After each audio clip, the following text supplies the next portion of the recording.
Can you hear me now? Okay.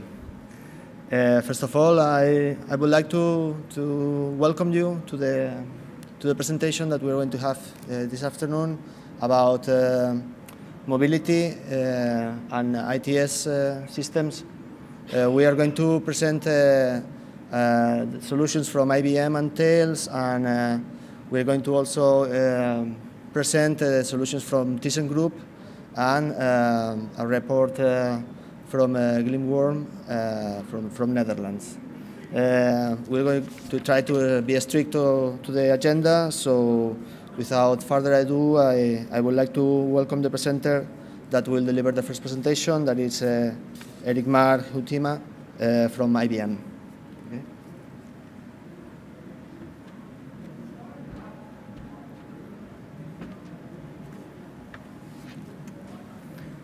So thank you very much for inviting me, and thank you for the kind introductions, Jose. So I will talk about intelligent transportation systems. And intelligent transportation systems are systems that help cities be, as we just learned from Richard Florida, not a better place to live, but a better place to enjoy life and to be creative. And that's what we hope to do with our solutions. So, and I want to start with what Richard Florida told us. And I learned this when I was graduating for my executive MBA at INSEAD in Fontainebleau. And there was a case being presented about the world is flatter or the world is spiky. And I used these slides quite some times before, and I abolished them sometime. And now today, with Richard Florida just having spoken, I want to use this slide again. And I think when you look at the world is flatter and the world is spiky, I think Thomas Friedman, who had a good point, was wrong. And of course, Richard Florida was right. And I think it shows when you really look at the world, this is from his paper, by the way, when you look at the world at night, and there are more pictures like this, and the world is spiky. If you see the amount of light that is being emitted, you see the pockets that are really spiking the innovation. And it's the same when you put a map like this for the amount of patents. Then you see the same areas in the world being spiky. And these are the areas in the world where the people want to go to and want to live, because there the creativity is the biggest, and maybe also the pay is the biggest. So that is why I think people are moving to cities. And we see people moving to cities everywhere, and basically the driver of change is, of course, the exploding populations. But yeah, as Richard Florida said, urbanization, globalization, and technology. And this creates for a city and a city manager very unique challenges. And if you look at the numbers, 2 billion people from the whole history of mankind, it took to create 2 billion people on this planet, and now in one generation we are at 7 billion, and the same applies for cities. These are some older numbers, but you know it goes on. 1950, 83 cities of over 1 million. Probably now there are more than 500 cities over 1 million. And the biggest challenge they face is congestion. It's the daily pain of cities, and if you start calculating the cost of congestion, it's huge.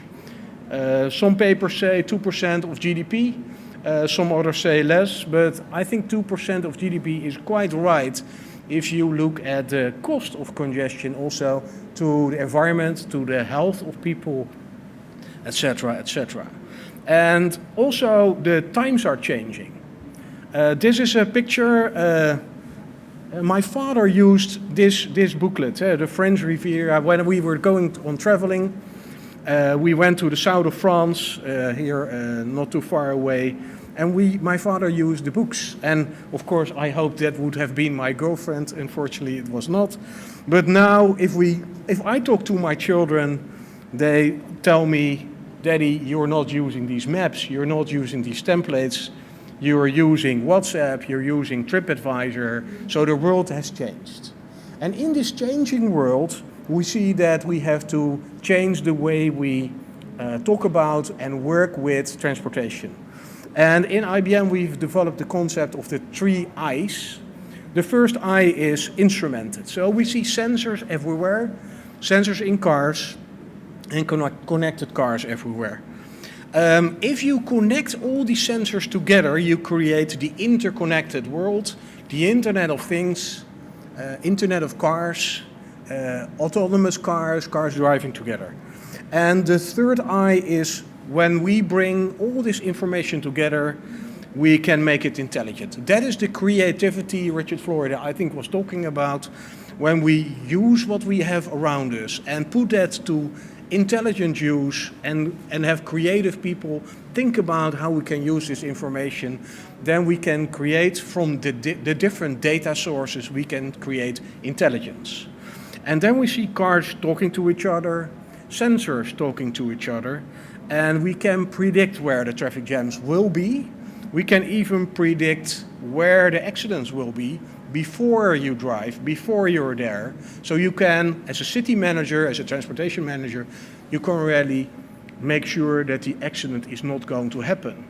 Of course, if you're measured on the amount of accidents and the reduction of that, that is good, but it's sometimes very hard to see your effect, because if you're really effective, there will be no more accidents and the traffic will be smooth. And of course, that is the goal we all want to achieve. Also, cars will be helping us itself, because autonomous driving cars, of course, will make sure that they never hit another car. They will give us information about the maintenance, interaction with their environments. If the school goes out, the cars will slow down to 30 kilometers an hour in the environment. And when the school is closed during the holidays or during the weekend, we can all go a lot faster. So that is what we'll see happening. And the challenges that cities currently have, which are the challenges of reduced budgets, increased delivery expectations of the citizens, the aging infrastructure, even here in Barcelona, and the increased threats, and we all know where we talk about, we can, with data, with information, we can create them into benefits. Benefits would be increased revenue for the city, better operational effectiveness, reduced cost, and of course economic vitality of the city itself. And then we move from the 3 I's I just explained to you to the 3 A's, where we create awareness, we leverage the real-time visibility of data across the city sources. And we anticipate proactively on what is going to happen. And then, of course, we act, because if you sit down and you see what's going to happen and you do nothing, that would be really stupid. So we act, and we make sure that the tow truck is already there when we know that the accident is going to be there. And then we cannot, unfortunately, not predict which car will be in an accident, but we can at least make sure that the tow truck is already there and that the accident is being handled at the moment it occurs, so there's no traffic jam, the fatalities are less, etc., etc. And we help cities develop this. And we do benchmarking between cities. And we have developed this model of 5 phases, 5 levels, and all the activities that you could do as a city in planning. And we compare cities. We show some cities and we show some results here. And you see that every city is different, and every city has its own DNA of the traffic problem or prosperity. And what we create is kind of the best practice. And what we help, when we talk to cities, we help cities to move from where they are now to the green line, which is the best practice. And we did that, for instance, with Stockholm. And this is the newspaper after, the day after we implemented the new system. And the newspaper said, this is much better than we expected. And you can see here, before and after, there were traffic jams the day before we implemented the system. This was a road charging system. And the day after, the traffic jams were gone. The other newspaper showed that even though it was snowing, the traffic was fluid. And the radio, or the television in this case, said 25% less traffic just by implementing a smart traffic management system. And it still is in operation, and it is working still the same. And it is working according to this schema, so it's only with €1 we were able the government was able to change the behavior of the people in Stockholm. And in Gothenburg, this 1st of January, the system was implemented as well, and we see the same effects. Of course, every system, there are people who try to track the system a little bit.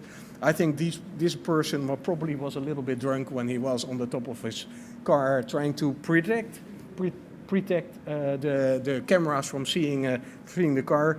But the system in itself is proven, and it's working already for more than 5 years.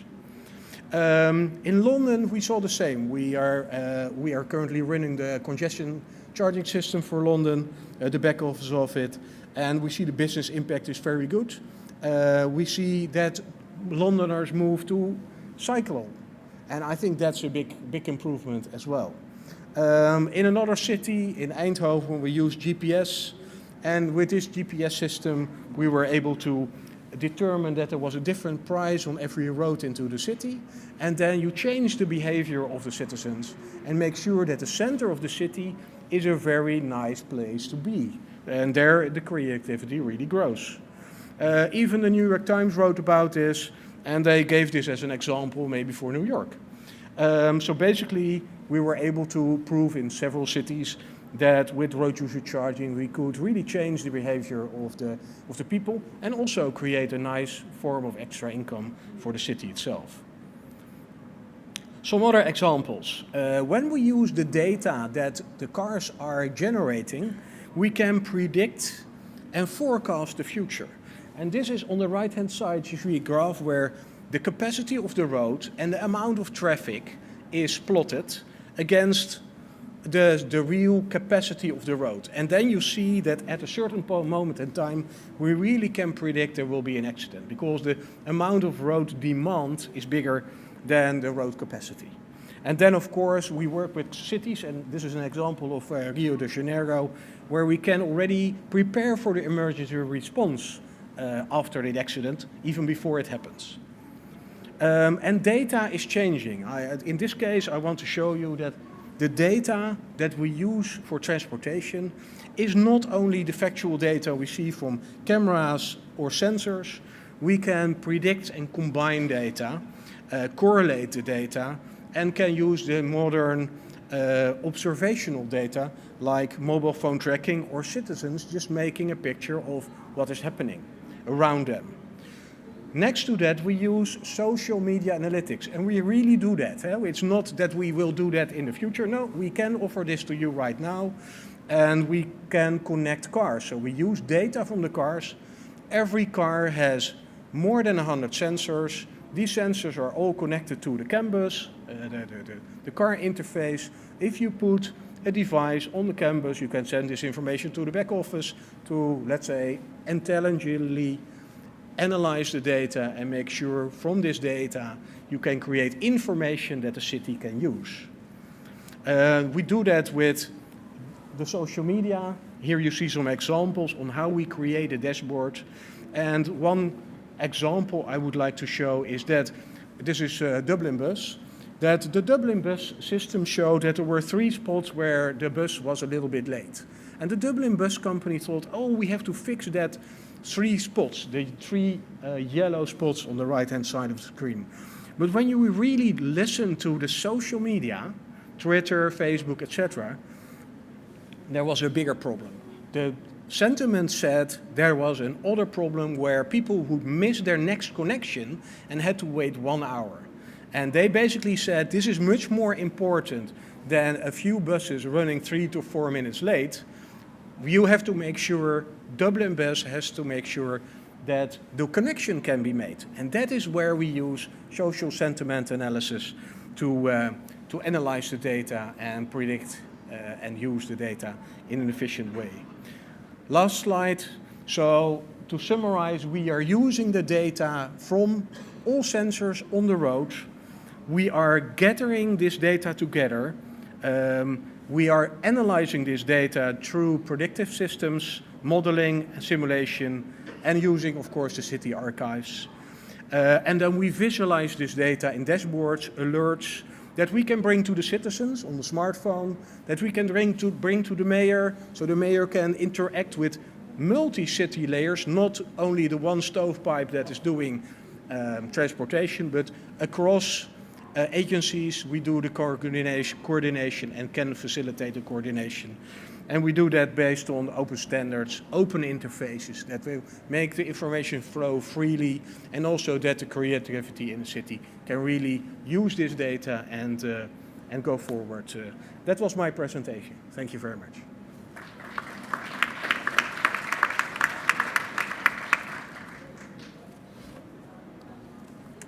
Thank you very much, Erik, for your interesting presentation. Now let me introduce Ines Moga from Tails. She's the head of the Strategy and Development in the Communications and Security Department, and she's going to present us the Tails mobility solution.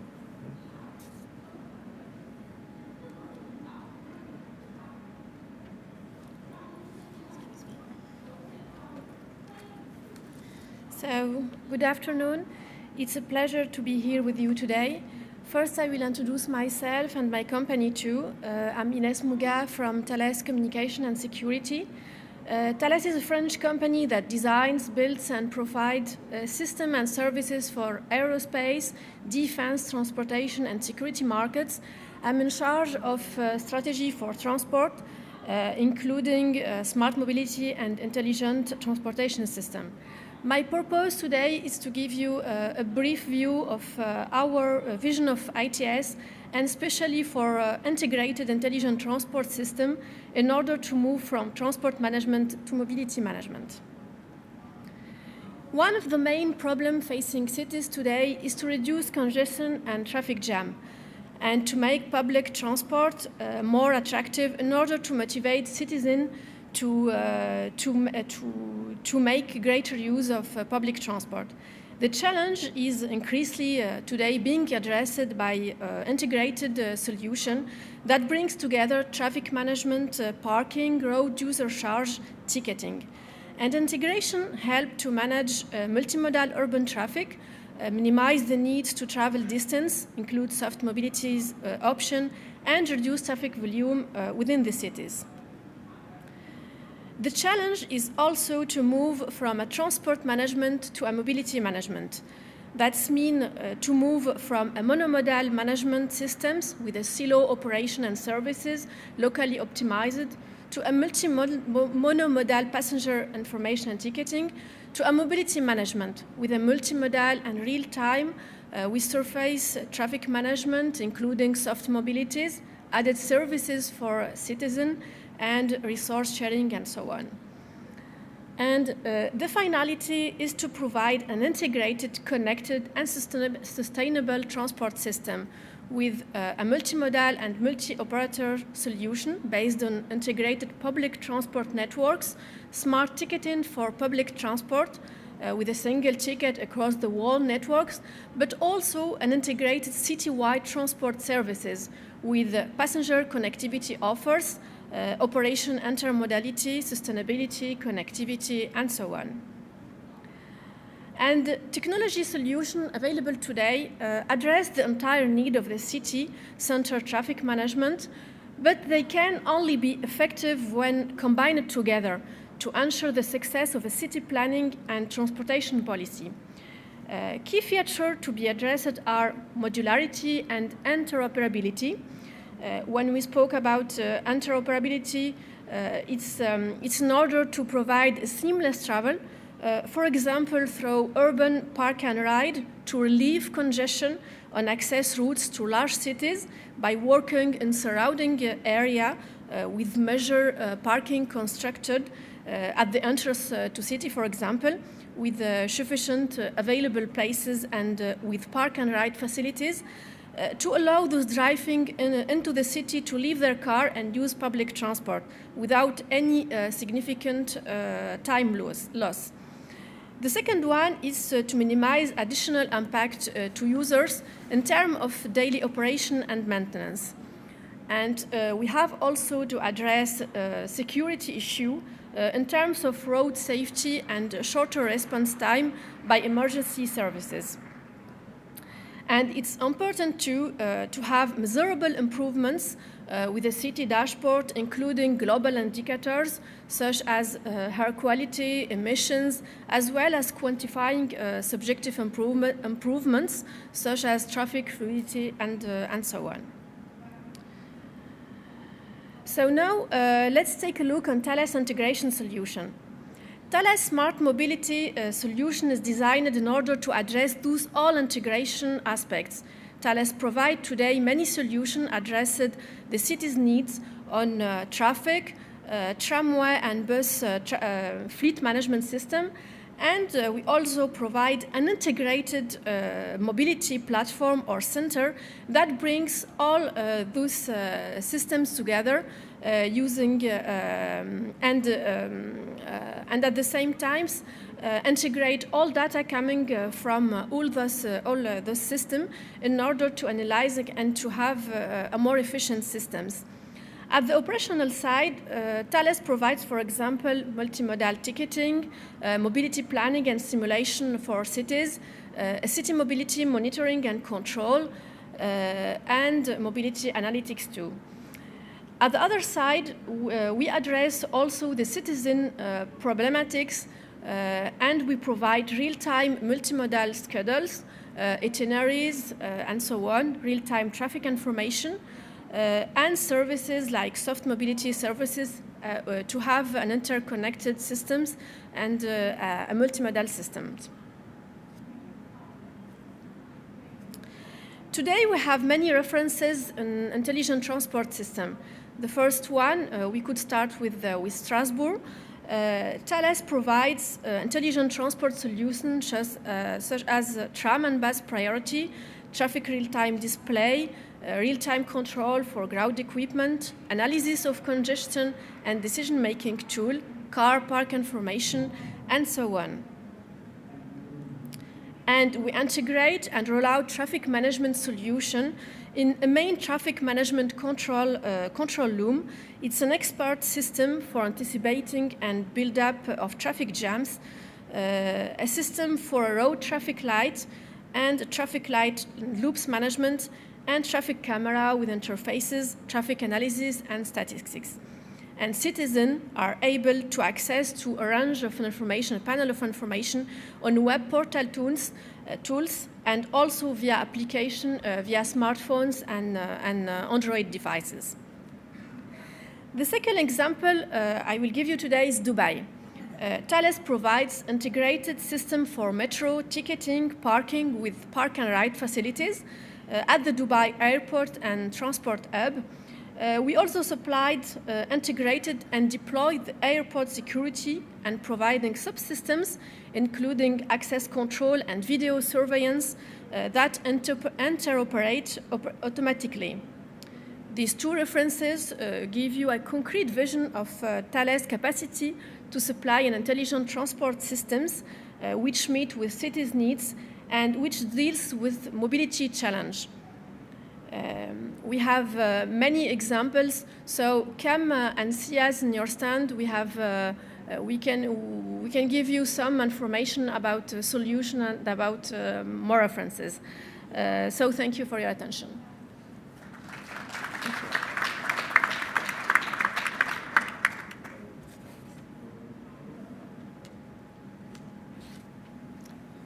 Thank you, Inés. Now let me introduce you Guillermo Fernandez from ThyssenKrupp Elevators. He's the head of sales key account division, and the floor is yours. Gracias. Bueno, primero de todo, buenas tardes a todo el mundo. Muchísimas gracias por la invitación, por hacernos partícipes en este foro y en este debate de hoy. Segundo, comentar que voy a hacer la presentación en castellano. Me han sugerido que lo haga en castellano, puesto que si no se me traducirá a inglés, y si lo hago en inglés se me traducirá a castellano. Por lo tanto, me han sugerido que lo haga en castellano. En cualquier caso, si hay cualquier pregunta en inglés, no hay absolutamente ningún problema. Cualquier aclaración la podemos hacer en inglés. Bueno, cuando nosotros nos invitaron a esta ponencia, nos vinieron a preguntar si en ThyssenKrupp, que es una empresa básicamente dedicado al mundo de la elevación, al mundo de los ascensores, al mundo de los pasillos, al mundo de las escaleras mecánicas, si en ThyssenKrupp éramos capaces de aportar algo a la gestión del tráfico y a la mejora del tráfico en las ciudades. En pocas palabras, se dudaba si nosotros realmente podíamos aportar algo a este tipo de foro. Mi respuesta en ese momento fue tajante: claro que podemos. Y eso es lo que yo pretendía mostrar hoy a través de estas transparencias. Nosotros tenemos dos vías para trabajar y para apoyar el desarrollo de las ciudades y el desarrollo de las Smart Cities en la gestión del tráfico. Primero tenemos una primera vertiente que lo que pretende es apoyar y potenciar el uso de los transportes públicos. Por otro lado, y en otro área de trabajo, tenemos otro desarrollo que lo que pretende es fomentar el dejar el vehículo privado en la casa de cada uno. En cada uno de estos temas lo que voy a hacer es comentaros ya un caso de éxito actual, por eso lo digo tajantemente, somos capaces de aportar y ya hoy estamos aportando muchísimo en el transporte de las ciudades, y luego lo que son nuestras visiones de futuro y posibles herramientas nuevas y posibles desarrollos e inventos que podemos aportar de modo que en un futuro seamos todavía más efectivos en este área. El primer caso práctico que quiero comentar de fomentar el transporte público es la línea 9 de metro de Barcelona. Obviamente estamos en Barcelona, he intentado buscar ejemplos próximos y ejemplos que mañana cualquiera pueda ir a ver y pueda ir a entender lo que he estado explicando de primera mano. Así pues, una muy breve introducción de cómo funciona una estación de metro en línea 9 estándar. Veis estas líneas azules. Que tenía un pointer, pero veo que no. ¿Veis estos cuadraditos azules? Esos son los ascensores principales de una estación. Arriba del todo estoy representando lo que sería la Station 1, una estación tipo, una estación modo. En ella vemos 6 ascensores principales. Esos 6 ascensores son ascensores de gran carga, son ascensores de 2.000 kilos, de unas 30 personas caben en esos ascensores y se mueven a lo largo de un hueco a una velocidad de aproximadamente de 2 metros por segundo, lo cual son ascensores con una capacidad bastante elevada de mover a los usuarios. Bueno, luego podemos hablar de que tenemos aparte otros ascensores para minusválidos y demás, pero hoy prefiero centrarme en los 6 ascensores de público. Estos ascensores están conectados y están controlados, cada uno individualmente, por un sistema de control inteligente, lo que llamamos aquí el SCI. Cada ascensor tiene su propio SCI, pero SCI reporta directamente a un sistema de control inteligente también que a su vez gestiona todos los ascensores de la estación. Y toda esta gestión de cada una de las estaciones a su vez reporta a un sistema global de SCIs que a su vez controla todos los ascensores de toda la línea 9 del metro de Barcelona. Y eso no es poca cosa. La línea 9 de metro de Barcelona, una línea de más de 57 kilómetros de largo, la línea más grande de Europa. Es una línea con 50 estaciones, con todos sus ascensores y con todos sus equipamientos. Y las estaciones están situadas en unos pozos de aproximadamente 70 metros de altura. Bueno, eso es el reto que supone, es decir, cómo podemos evacuar de 70 metros, la gente y los usuarios de estos metros los podemos evacuar de una forma eficiente, de tal manera que realmente esta estación sea factible, sea práctica y se pueda emplear. Pues eso es lo que hemos conseguido gracias a nuestro sistema de control. Nuestro sistema de control, en primer lugar, cada ascensor tiene la capacidad de aprender de las estadísticas que van pasando, de los usos que va teniendo, son capaces de aprender y de ese modo anticiparse a las necesidades de clientes que van a tener en el futuro. Por ejemplo, cuando un metro se está aproximando a la estación, el ascensor es consciente de eso y lo que hace es esperar al vehículo que viene, esperarlo en la planta baja, abierto, con las puertas abiertas, de tal manera que en el momento en que abra puertas el metro, el desalojo de gente sea lo más rápido posible. De esta manera somos capaces, con esta instalación, de desalojar en 40 segundos a 180 personas. Y en menos de 5 minutos a más de 1.200 personas, que sería la capacidad máxima de carga que podría llevar un tren de esta tipología. Del mismo modo, es capaz, como hemos dicho, ya no solo de analizar los datos de un ascensor, sino de analizar los datos de toda una estación y del movimiento vertical dentro de esa estación. Bueno, pues para eso lo que consigue es, en un momento dado, predecir si va a haber un flujo de tráfico y un flujo de usuarios alto o bajo. Si es un flujo de tráfico bajo, lo que hace es aparcar 3, 4 o 2 ascensores de los 6, apagarlos de modo que el ahorro energético sea máximo. Bueno, con esto lo que conseguimos es, primero, que una línea como la línea 9 de metro de Barcelona sea posible. Si no es por soluciones como estas, esta línea de metro no sería posible. Segundo, conseguimos no solo desalojar al personal que necesitamos, sino un ahorro energético enorme, manteniendo siempre un nivel de tráfico y un nivel de servicio absolutamente óptimo. No perdemos ningún grado en esta gestión. Y por último, lo que tenemos es la posibilidad de que si hay un evento grande, un evento, por ejemplo, un partido de fútbol, una manifestación o cualquier evento masivo de gente, desde el centro central y grande que controla todas las estaciones podemos, digamos, anular la inteligencia de nuestros ascensores y manualmente posicionarlos donde nosotros queramos. Para mí este es un gran ejemplo de cómo nosotros desde Thyssen apoyamos la fluidez del tráfico en las ciudades. Si no fuese por esto, una línea metro 9 no sería posible. Pero, ¿qué más podemos aportar nosotros? Imaginaos estas estaciones, imaginaos dos líneas de metro que están separadas entre sí y que en un momento deben conectarse. Pero por situaciones, por infraestructura, por determinadas condicionantes que determinan la situación de estas líneas, pues a la hora de hacer un intercambio estas dos estaciones pueden quedar lejanas. Tenemos ejemplos de estaciones que están separadas a lo largo del mundo, que están separadas entre ellas en prácticamente 1 kilómetro de distancia. ¿Cómo salvamos 1 kilómetro de distancia de una forma efectiva para que sea realmente utilizable y realmente sea una solución realista el usar el metro? ¿Hay alguna solución para eso? Sí la hay. Nosotros la tenemos. Pero no la vamos a ver. Bueno, pues no la vamos a ver. Sí. Ah, sí la vamos a ver.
TurboTrack. Esta es la solución que nosotros proponemos para salvar esas medias distancias, para salvar esa distancia que no compensa poner un autobús que una o dos estaciones, pero que por contra nos puede llevar 20-25 minutos el hacerlo andando o el hacerlo con pasillos convencionales. Esto es un producto a 2 metros por segundo que, a pesar de esa velocidad, garantiza absolutamente todos los elementos de seguridad y todas las normativas a la hora del embarque y a la hora del desembarque. Como habéis visto, es una herramienta del futuro, pero ya está instalada en un sitio. Nosotros la tenemos ya instalada en el aeropuerto de Toronto. Está funcionando y aún así nosotros continuamos evolucionándolo y continuamos buscando nuevas soluciones para que este producto sea más competitivo en los mercados que nos ocupan. Bueno, aquí comentamos las ventajas. Como voy un poco justo de tiempo, las vamos a pasar. Sí que os invito en cualquier momento a venir al stand de Thyssen a que ampliemos la información y a que ampliemos todos los detalles que tenemos sobre este producto tan innovador. Bueno, y luego hablábamos del segundo foco de trabajo que tenemos nosotros, que es el fomentar que la gente deje los coches en su casa y que la gente se desplace en la mayor medida de lo posible a pie. Bueno, pues viene a ser un reto similar al que teníamos anteriormente con el TurboTrack, y aquí sí que me gustaría mostrar un ejemplo de éxito que hemos estado trabajando conjuntamente con el Ayuntamiento de Santa Coloma, que consiste en dotar de unos medios de accesibilidad a Santa Coloma. Simplemente para poner en antecedentes, Santa Coloma, yo creo que lo conocemos todos, una ciudad, 120.000 habitantes aproximadamente, con un crecimiento demográfico bastante grande en los últimos años, con la dificultad de que es una ciudad ubicada entre tres diferentes montañas. Lo cual hace, por supuesto, el pasear en el interior de la ciudad bastante complejo y del mismo modo bastante cansado. Por lo tanto, pues los usuarios lo que optaban en muchas ocasiones era por coger un coche para desplazarse quizás 100, 200 metros siempre que fuese cuesta arriba. Entonces, nosotros conjuntamente, con el Ayuntamiento, lo que decidió es un plan de accesibilidad que consistió en la instalación de 26 escaleras ubicadas estratégicamente, que lo que buscaban era unir, por ejemplo, puntos estratégicos como son las bocas de metro de línea 9 con las partes altas de la ciudad, y todo ello interconectarlo entre sí de tal manera que toda la ciudad realmente fuese accesible. Bueno, aquí tenemos ejemplos de lo que hemos montado: ascensores inclinados, rampas, escaleras. Con esto lo que hemos conseguido es realmente mejorar la comunicación dentro de toda la ciudad. Hemos fomentado incluso el que se dejen los automóviles en casa, como era nuestro objetivo, y de ese modo estamos contribuyendo, por un lado, a aligerar el tráfico dentro de la ciudad, por otro lado, a aligerar el tráfico dentro de Barcelona, puesto que el metro ahora es una solución real para llegar al centro de Barcelona, y con ello hemos conseguido reducir la huella de CO2. Innovaciones que tienen, además del propio hecho de que nosotros somos los proveedores capaces de suministrar todos los productos, como son rampas y escaleras intemperie, como son ascensores inclinados, como son escaleras intemperie también. Además de ser capaces de todo eso, nosotros hemos dotado a estos medios pues con cámaras que cumplen una doble función. Por un lado, una función de vigilancia y de seguridad dentro de la ciudad, y por otro lado, un sistema que, combinado con el monitoring, permite desde el centro de control de Santa Coloma controlar absolutamente cualquier movimiento de las escaleras, pasillos o ascensores. Del mismo modo, hemos dotado de los últimos avances energéticos, como son iluminación LED y como son inversores de frecuencia. Aún así, nosotros seguimos mejorando estos productos. Lo que buscamos es todavía ser capaces de ofrecer innovadoras y mejores soluciones a nuestros clientes y a los usuarios de nuestros clientes. Para eso nosotros hemos creado otro producto, que es la escalera bidireccional, una escalera que lo que hace es sustituir las dos escaleras de subida y bajada por una que sube y en el momento en que correspondiese puede funcionar también de bajada. Podemos, y de nuevo os invito a venir al stand a ver los detalles de estas escaleras. Del mismo modo, tenemos otro producto innovador como es el EEC, que lo que busca es, ya además del variador de frecuencia, regular el consumo de las escaleras en función de la carga de personas que tengan en ellas. Esto lo que muestra es, de nuevo, nuestro compromiso con el ahorro energético y con las ciudades lo más sostenibles posibles. Y por último, producto sumamente innovador que, de nuevo, vuelve a fomentar este mercado y de nuevo vuelve a fomentar el apoyo a la reducción del tráfico en las ciudades, es el pasillo iWall. Y aquí sí que no voy a dar muchas explicaciones, puesto que el pasillo iWall, que está situado en la plaza de la Smart City nuestra, hay una muestra de lo que es un iWall con todos los detalles, donde se muestra la anchura de paletas que tiene, donde se muestra la versatilidad que tiene de movimiento, que puede ser trasladado de un sitio a otro con suma facilidad, como se puede ver, puesto que está aquí instalado. Sin entrar ya en los detalles, solo me quedaría dar las gracias por la atención y, como resumen, decir que efectivamente, confirmar, y espero haberos convencido de que Thyssen sí tiene mucho que decir a la hora de innovar nuevas soluciones para aligerar el tráfico dentro de las ciudades. Muchísimas gracias.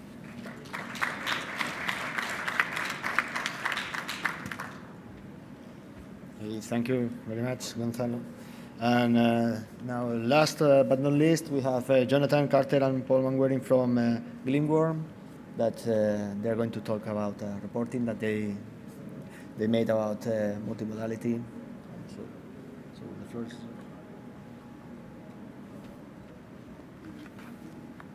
Okay, hello. I need to plug my computer in. So close that one down. Take that one out. Switch the whole thing around. And we plug it in.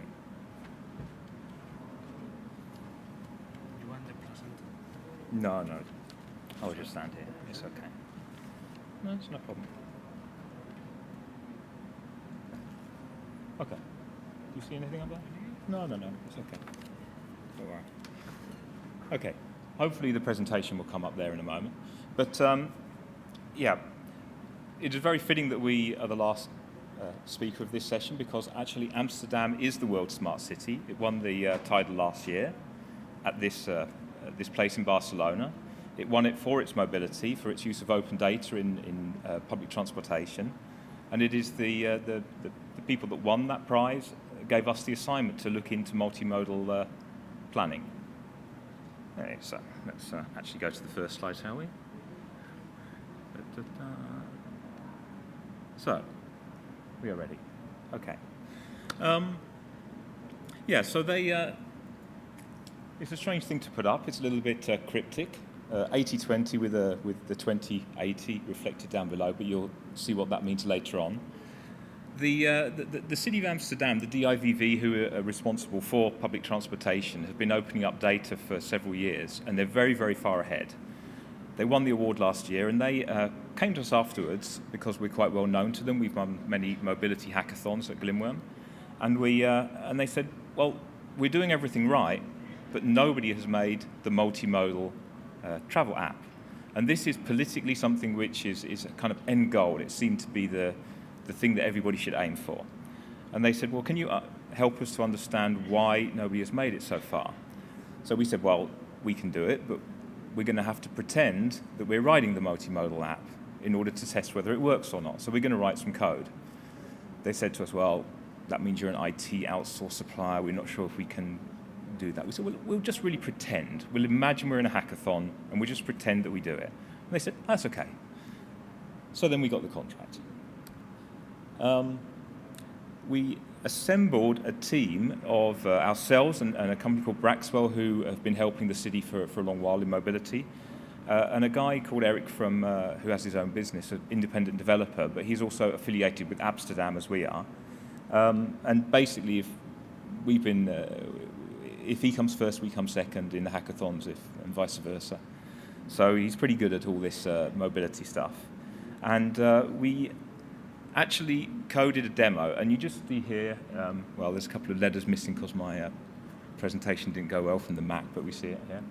But we defined a small model that you would first have to do route planning, then you would have to store routes, and then you would actually have to measure where the routes are with real-time data. We decided to use existing services, so we didn't write anything new. We only made the glue that glues it all together. We came up with one thing, which was a multimodal hub, which is a good place to step from a bus to a train, or from a bicycle to another mode of transport. So we could box it like that. Everything is on GitHub, so I'm not going to go too much into the details. But this is the thing that we found out, and this is what I want to talk about today. This is the gap of disappointment. I don't know if you can understand it, but I'm going to explain it now to you. The green line is the value that users, consumers, see in multimodal travel apps. And if you go from the left to the right, you see that as the complexity of the situation goes up, that's when they actually value it. So in other words, if everything is going okay and the buses are on time and the trains are on time, there's no traffic jams, well, everybody can just use their existing tools. They don't need a very clever special tool. But the moment that everything is going wrong, and that there's a storm and the buses are late, or that there's a massive traffic jam, or there's an accident, this is when they turn to a really intelligent solution. And what you see here is the blue line. And what we found, very practically, is that the accuracy of the data and the prediction plummets. And they actually overlap, so that you have what we call a gap of disappointment.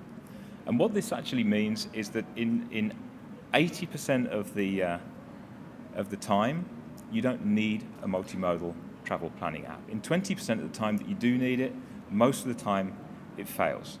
So I'm going to give you a few practical examples because we actually coded the system, we made an app, and we actually traveled on the streets. We traveled on buses and trams and public transportation, and we experienced what a real user would experience. So we actually went to the point of not getting on a bus if it was in front of us, if the real-time data said it shouldn't be there. So we actually let buses go by and we were standing there. And what we found is, for instance, there are hotspots around the city. There are things like, in Amsterdam specifically, every city has them, specifically around Central Station, all the buses are all trying to get there at the same time. The real-time data is just wrong. It always says at rush hour that you're going to be on time. In theory, you should be on time because you're only about half a kilometre away from the station. But actually, there's a big bus jam. And so you're looking there in your real-time data, and it just says, this thing is on time, and you're just stuck behind other buses. We have other situations that are specifically with buses, where actually we found out that in a great deal of cases, they actually go early. You stand there at the bus stop, you stand there when they're meant to go, boom, they've already been 1 or 2 minutes ahead of time. Well, this really kind of breaks the whole idea of a multimodal travel app, because the idea of planning a trip with multiple stages is the fact that your real-time data should warn you when things are being late. But what happens if it's completely early? I mean, you just can't work with data like that. We also have another example which is really compelling, which is about trying to get people out of their cars with Park and Ride. We took as the use case a family that have decided to come into Amsterdam. They've decided to use the Park and Ride on the outside of the city and then to take advantage of the travel cards. And it's a great deal. The city do everything they can with making it very cheap and really promoting it well. But the thing is that you can't book ahead and you can't guarantee there's a space. There's no predictive information on parking about whether there is the chance of getting a parking space in the future. So you have this kind of like awkward situation. People really adapt their travel plans. They take this multimodal world to be real life. They drive to a Park and Ride. They come to the front door and it's full. And then we came with the worst thing of all. I could have told you that for nothing. What this represents when this family, they turn up at the Park and Ride. It's a Wednesday morning. They're frustrated. They think, oh, damn, what do we do now? We planned our whole trip around this. And the guy at the front gate says, oh, it's this Wednesday morning. It's always full. I could have told you that for nothing. And this is what you absolutely have to avoid, because this is when everything, but those people will never use any kind of multimodal planning again. So, briefly, I'll just say there was one thing that's in the report, and I urge you to download the report because we can only scratch the surface of it in this presentation and just put a few of the small points up here. But can it be made? The answer is no. We're very, very good at planning, so we can use great tools to say when stuff should go. We're kind of getting there with real time because we can say kind of stuff is late or not, but it's not really connected up. There's tons of cases which are in the report, very practical cases where the data just doesn't join up. You can't match a planned route with a real-time route at all because they don't have we don't have matching route numbers. They don't have matching stuff. And ultimately, for an ultimate API, you need prediction. And I mean, a colleague over there from IBM was talking about prediction. We can't urge that enough. You really need to give people tools in order to plan their journeys. So before I hand over to Paul to do the last 3 slides, I will just say these are the kind of prime conclusions we came. We said, just don't make a multimodal planner unless you can deal with the 20%, because the 80% is really easy. Tools exist. We can either use Google Maps to plan our route, we can use a train planner, a route planner, it all works. It's the 20% that you have to solve, otherwise you're just going to have disappointed people. The 20% is all about micro solutions and not macro. So it's all about identifying the hotspots and putting specialist equipment there, specialist solutions. It's different solutions, and Paul will tell you about those in a moment. You need to change both quality and policy in your city. So you need to allow planning, you need to change laws in some cases. Prediction is better than cure, and you can't hide in a network society. Paul will tell you what a network society is now. Hi, thanks. Can you hear me? Good. I'll just use his microphone like this. Well, Jonathan's talks a lot about the problems, and so I'm here with more good news. There is hope. There are solutions. And we wanted to look at how did this happen? Why did this happen? We have this data. Everybody says this data, well, of course, is valuable, and there was a huge investment. Why can't we get what we want out of it? Well, the answer is simple. The top-down distribution of information and data gathering and distribution doesn't quite work in these very, very complex situations where people need the data to be accurate. That's when the top-down structure and centralized distribution doesn't work. So we need to move away from centralized distribution to more networked, distributed models that include important resources like people who are actually experiencing what's actually happening, when it's happening. We have to use crowdsourcing. We have to use public data enrichment techniques so that when people upload what's going on with their smartphones, that it goes into a database and that it contributes to a data enrichment program. We should use open APIs. We should use more sensors. And those sensors, they don't have to be huge solutions. They can be very, very small, very lean solutions. And they can also be open source hardware and software solutions. What I'm about to show you is real. It's developed by the Vox Society. It's called the CDSDK. And this is not fake. This is real. This is actually an example of a distributed network. It takes several data sets. It's only showing a few right now. What you're seeing is traffic is blue, and that's speed. And right now, you're looking at a tram line. And if you look closely, you can see this moving slowly. If you see the two green ones to the right of that, those are metro lines. They're moving closer to each other. And as a developer, this is a dream machine. It's not perfect, and the data that's fed into it is, of course, not perfect. We found that out. But it's a great open source platform, which is the beginnings of a very good approach to creating a platform that includes not only the data, several data sets, but it also has a capacity to take in crowdsourcing data from individuals and from developers, because it's an open source platform and it's scalable and expandable. So I'd like you to, as Jonathan said, download the full report, because we could only really just touch on the tip of the iceberg. It's a very complex issue, and thank you for your time.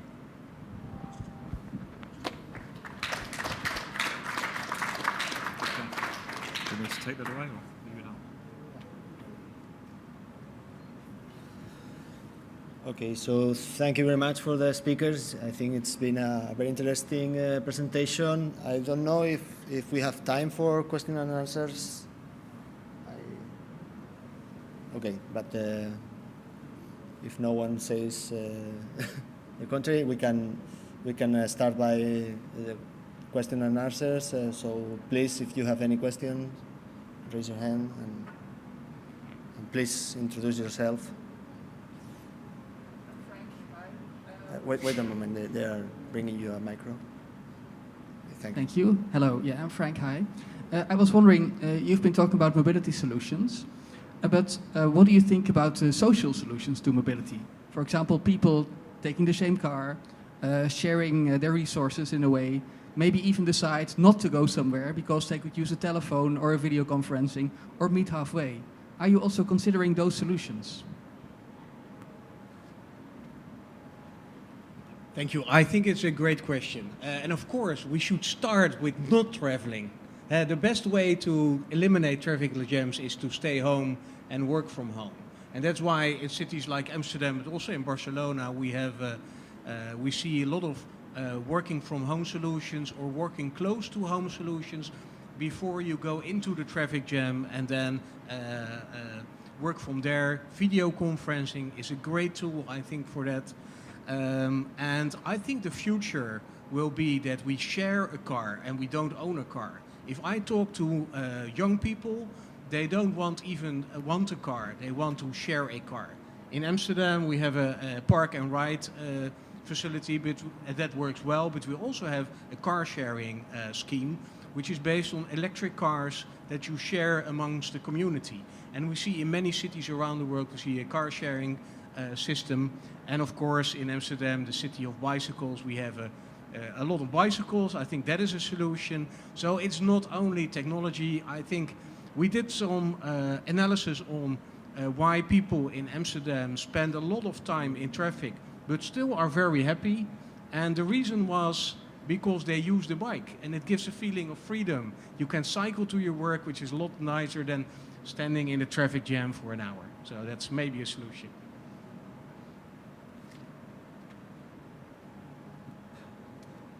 Can I touch on that? Yeah, sure. I just wanted to comment on that. I think that the part of the solution is informing the public. We believe, and we've created apps and APIs using parking data from the city of Amsterdam, as well as we have an app called Fietsfinder, meaning Bike Finder, which shows you where the closest bike repair shop is to you. So if you have an emergency, you can go to that bike shop.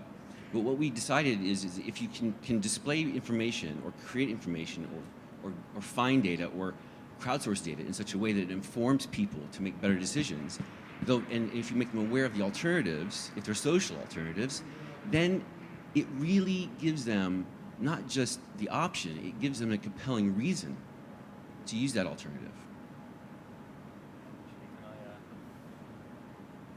Yeah, I think there's a couple of things. It's really good if you can give people options. The human being is the most intelligent species, so you don't have to spoon feed intelligent solutions to people and tell them where to go, left or right. We did a thing in Rotterdam where we monitored car parking garages and we made a profile of when they had space availability. So we made like a weather forecast of parking. So you could say, okay, I'm going to go to Rotterdam next Wednesday, 2 o'clock in the afternoon.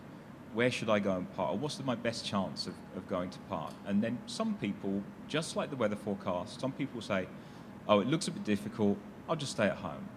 Or I'll go on another day, or it really wasn't that important. So I think that in a lot of cases, just giving human beings information up front, even if it's not exact, more like a forecast, people will actually start to avoid things themselves. And I think that's really where those solutions will come in.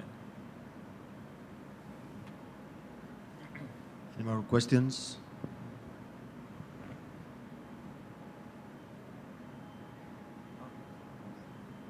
Then I think that having that we are exceeding the time, we can finish here.